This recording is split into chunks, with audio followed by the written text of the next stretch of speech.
наших коллег Самаркандского университета ветеринарной медицины и моих коллег, профессоров Исенбай Сыралиевича, Али Ришванли, Валентина Семеновна и других. Сегодня, когда перед аграрным сектором стоят новые вызовы, обеспечение продовольственной безопасности, повышение качества и безопасности продукции животноводства, внедрение инновационных технологий и биобезопасных подходов, особое значение приобретает профессиональная подготовка специалистов. От их знания, компетенции и готовности к постоянному развитию напрямую зависит эффективность всей отрасли. Современные вызовы, стоящие перед ветеринарной и животноводской отраслями, требуют постоянного совершенствования знаний и навыков специалистов, укрепления международного сотрудничества. В этих условиях система повышения квалификации и переподготовки кадров играет ключевую роль в обеспечении устойчивого развития аграрного сектора.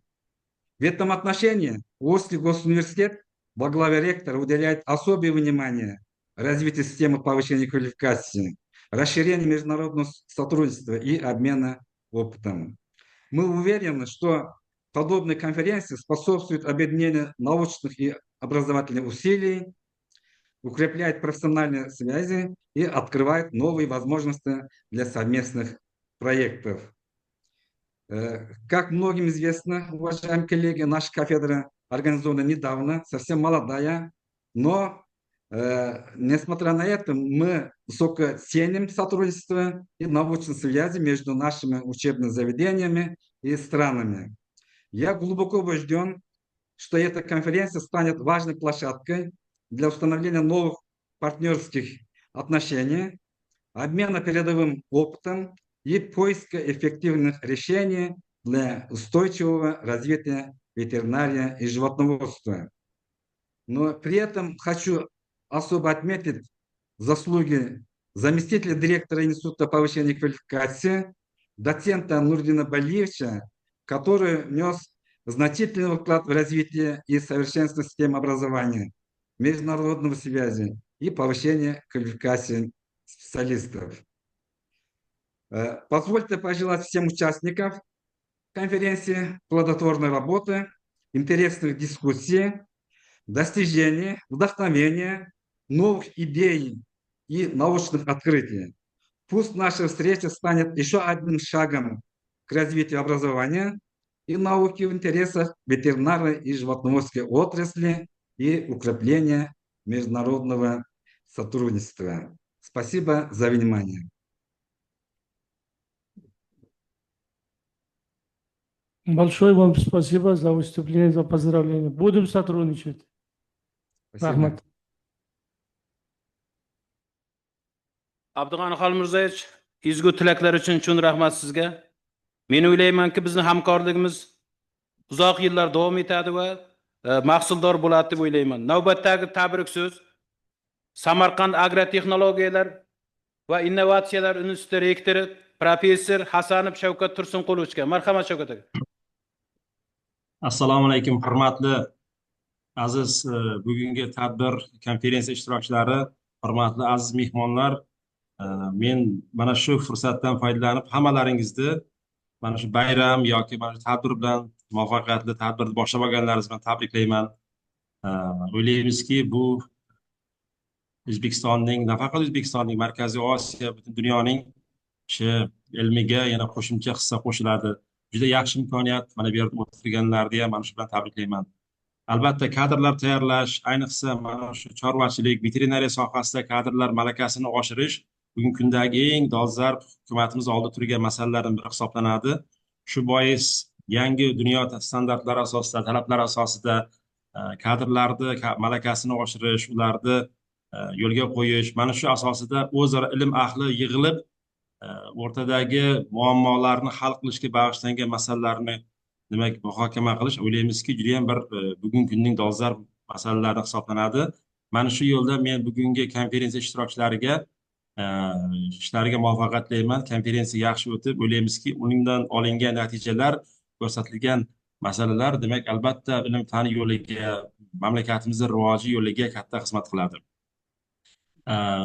Men mana shu fursatdan foydalanib barcha ishtirokchilarga ishlariga muvaffaqiyat tilayman. Ayniqsa mana bu yerda biz do'stlarimiz ham hozir onlaynda qo'shildi, hurmatli mehmonlarimiz qo'shildi. Shu bois ruxsatlaringiz bilan ikki ovoz bo'lardi agar ingliz tilida ham tabriklasam. Dear guests, dear participants at the conference, I very appreciate you. I'm very happy to see all of you, at least online, and I wish good success to the conference.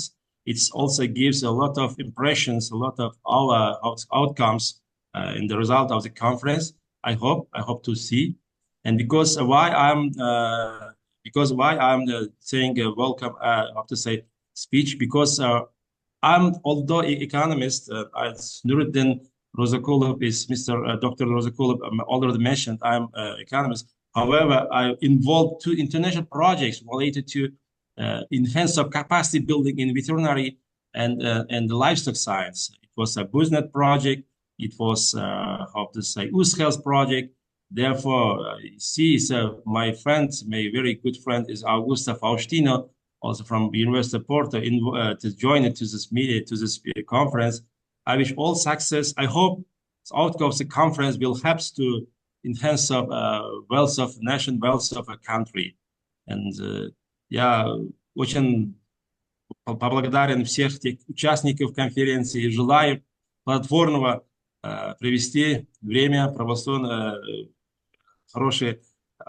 Надеюсь, это будет очень хорошие результаты конференции. Это позволит дать очень хороший импульс для представителей ветеринарной науки и повышения квалификации животноводства, людей животноводства. Спасибо за внимание. Katta rahmat e'tiborlaringiz uchun. Sog' bo'linglar. Katta rahmat Shavkat Tursunqulovich bildirgan iliq fikrlaringiz uchun. Next speech, Professor of the University of Porto, Portugal, Augusto Faustino. Please, Augusto. There, Augusto. Good morning. Everybody is listening to me well?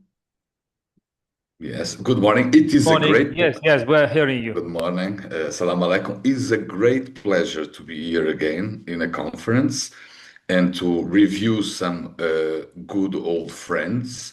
I want to thank you, everybody from the Samarkand Veterinary School, to invite me to give these few introduction words, especially to Professor Nuruddin, that was very kind and gentle in inviting me to be here. And it is a really great pleasure to be here and see old friends, as I said, Professor Shavkat, that just spoke. Although he is an economist, he's a very good friend in veterinary sciences, both in Uzbekistan, but also all around Europe.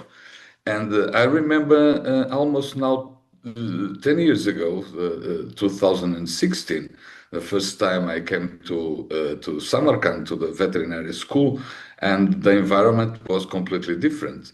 And as Professor Shavkat mentioned, we had a very nice and successful... Yes? Let me translate your speech because... Okay. Good. Good. Assalomu alaykum, hurmatli bugungi konferensiya ishtirokchilari. Avvalambor mana shu konferensiya tashkilotchilariga va yuqorida ko'rib turgan do'stlarimizni ko'rganimizdan juda ham mamnunmiz va mana shu konferensiyada shukriy so'zida bilan qatnashishga taklif qilganlaringiz uchun juda ham katta minnatdorchilik bildiraman. Bu universitet bizlar uchun juda ham qadrli. Mana shu onlayn tarzda eski qadrdonlar, do'stlar ko'rib turibmiz. Buning uchun albatta doktor Nuriddinga va mana birga ishlagan, uzoq yillar birga ishlagan Shavkat Hasanovga katta minnatdorchilik bildiraman, rahmat aytamiz. Universitet bilan mana qariyb 10 yil davomida aloqalarni olib bormoqdamiz.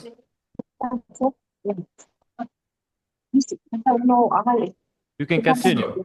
Okay, so it is a great pleasure to see now that lots of things have evolved since 2016, and I think that some of this is a result of our joint work together. So I'm very pleased with that. And I want also to thank you for the. I know also that the connection between Samarkand Veterinary School and other schools that were in the project keep going. Professor Yassur told me not so long ago that you have a nice project with the people from Italy, with Professor Stefano, which is also very nice to see that these projects keep going. So it is with great pleasure that I'm again with friends. That's how I felt every time I talk with people from Samarkand. So maybe Yassur can also translate this piece.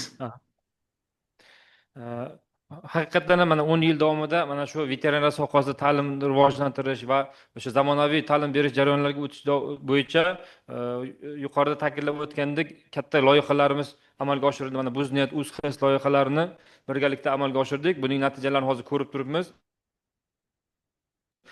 Inson bo'lib mana shu bizlar birgalagan boshqa italiyalik hamkorlarimiz bilan ham o'sha yangi loyihalar o'sha olib borilayotganligi bizlarni ham quvontiryapti. Buning uchun albatta o'sha hamkorlarga barchasiga minnatdorchilik bildiramiz.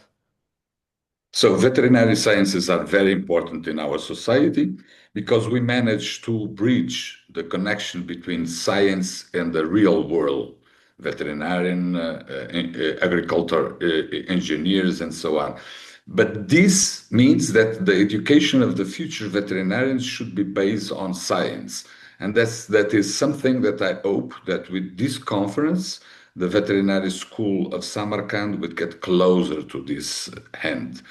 So to finish my intervention, it's with great pleasure that I'm part of this conference. I hope all the success for the work that is being done here. And I hope that in the near future, I will be able to participate and to help you not in a digital way, but in presence, because I still miss a lot Samarkand and the Uzbek people. Thank you very much. Rahmat. Albatta bu veterinariya sohasi hozirgi kunda o'sha dunyoda juda muhim sohalardan bitasi hisoblanadi. Ya'ni o'sha ilmiy sohasi bilan boshqa sohalarni ko'prik sifatida bog'lab turuvchi soha. Shuning uchun ayniqsa Samarqand davlat veterinariya meditsinasi universitetining ham o'sha mana O'zbekistonda veterinariya sohasini rivojlantirishda va uni siyosatdan olib borishda katta ahamiyati bor. O'ylaymanki, mana shu konferensiya ishiga muvaffaqiyatli o'tadi va barchaga minnatdorchilik bildiramiz. Konferensiya ishida omadlar tilab qolamiz. E'tibor uchun, taklif uchun katta rahmat. Thank you, De Augusto. Bye.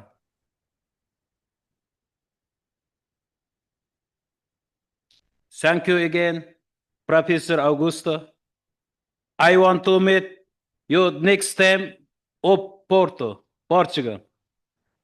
You are all welcome. So we can try to find a way to put our universities in contact and work together. It's a pleasure. Thank you. Thank you very much. Thank you, of course, of course.